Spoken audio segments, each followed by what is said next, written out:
mula Brunei, nasa Singapore na ngayon si Pangulong Bongbong Marcos kung saan inaabangan naman ang kanyang talumpati sa gaganaping Defense Summit. Yan ang pampagising na balita ni Gerard de la Peña. Matapos ang kanyang state visit sa Brunei, sa Singapore naman dumiretso ngayong gabi si Pangulong Bongbong Marcos at ang kanyang delegasyon. Inimbitahan ni dating Singapore Prime Minister Lee Hsien Loong si Pangulong Marcos na magsalita sa IISS Shangri-La Dialogue o ang Asia Security Summit. Pagpupulong ito ng mga defense ministers, business leaders at security experts mula sa iba't ibang panig ng mundo. Ito ang kauna-unahang pagkakataon na magsasalita ang Pangulo ng Pilipinas sa naturang pagtitipon.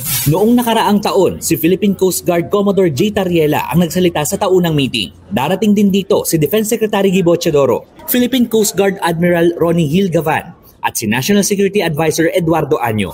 But every year there is only one head of state that delivers the keynote address during the opening dinner. Now the keynote address sets the tone for the 3-day gathering.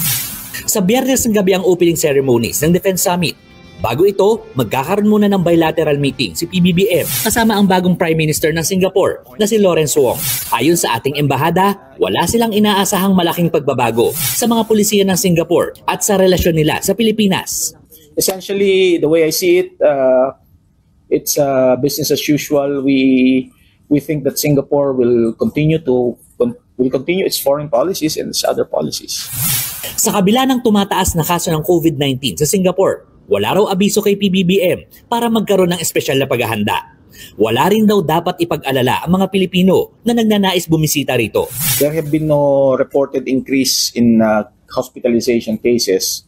So there have been no increases in deaths or whatever yung mga the way we experience COVID. So even if there is an increase, they are not, hindi pa considered alarming yung it's not yet a cause for reissuance of new guidelines or new COVID protocols. Ganyan din ang sentimiento ng mga Pilipinong nakatira rito. Wala na, hindi na nila pinapansin yung COVID dito. Ako ay sales lady, so iniingatan ko ang sarili ko. Oo, may COVID pa rin ka, hindi naman yun maaalis na't nasa hangin na yun, anak.